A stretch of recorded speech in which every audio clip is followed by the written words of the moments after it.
Keep Trey's name out your mouth, Pat, before this gets embarrassing for you. That one line from LeBron James was enough to shut down Patrick Beverley, and it instantly set the internet on fire.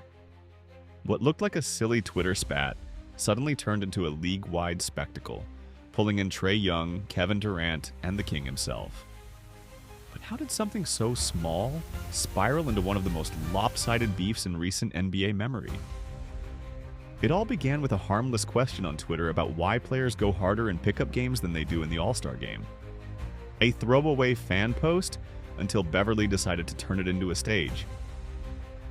He jumped in claiming that All-Stars don't take the game seriously and implied Trae was part of the problem. He didn't tag him, but the shade was clear. Trae's reply? Just 8 words. Relax. Let us speak for ourselves. Calm, sharp, and devastating. The internet didn't need more. Clips of Trae hitting logo threes, bowing at MSG, waving off the Knicks. They all started flying across timelines, reminding everyone that he's the guy. Meanwhile, fans dug up Beverley's career numbers, and the imbalance became a meme. A franchise star versus a role player. This could have fizzled right there, but Beverley isn't wired to let anything go.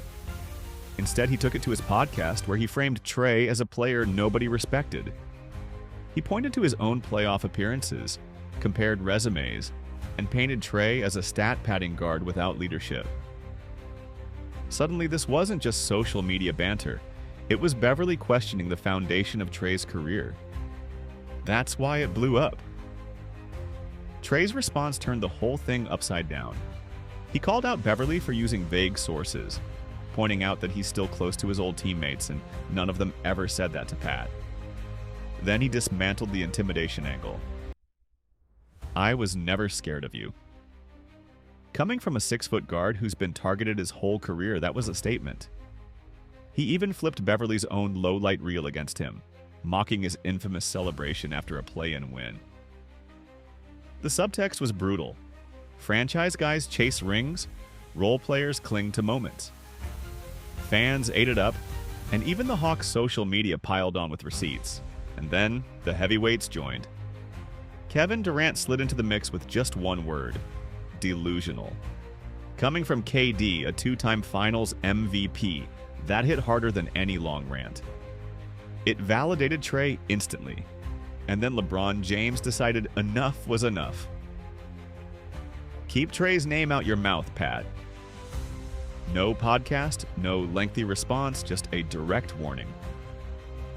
The weight of LeBron's words flipped the narrative in seconds. When the most powerful player in the league tells you to stand down, the debate is over.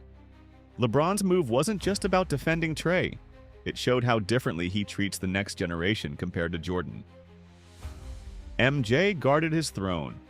LeBron protects the future. By stepping in, he wasn't just defending a younger guard. He was sending a message about respecting the next wave. For Beverley, the timing couldn't have been worse. At 35, bouncing from team to team, his podcast had become his main stage. And that's exactly why fans didn't buy the act. They saw through it as clout chasing, fueling controversy not to compete but to stay relevant. In the attention economy, that's a dangerous game. LeBron calling him out as starving for attention wasn't just a clapback, it was career damage. Suddenly, every clip, every quote from Pat felt like desperation. And this isn't the first time role players have lost everything by poking giants. Mario Chalmers yelling at LeBron, Lance Stevenson blowing in his ear, Dylan Brooks calling him old before getting shipped out. The script doesn't change. You bark at the wrong star, and the moment defines you forever. Beverley thought he was building content. Instead, he joined the Hall of Memes. The irony is, he might still find success in podcasting. Controversy sells and drama pulls numbers, but his legacy as a defender is slipping, replaced by clips of him chasing headlines. Meanwhile, Trae came out of this looking better than ever.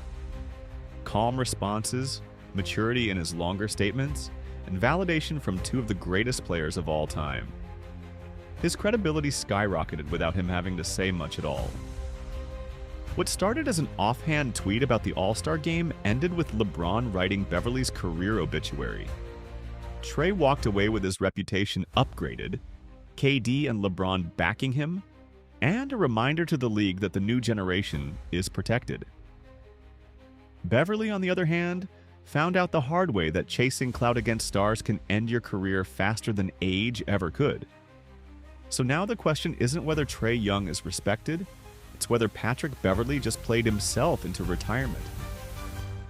Is this the final chapter of his NBA career, or the messy beginning of his podcast villain era? Either way, the internet will never forget how the King turned Pat's hustle into his downfall.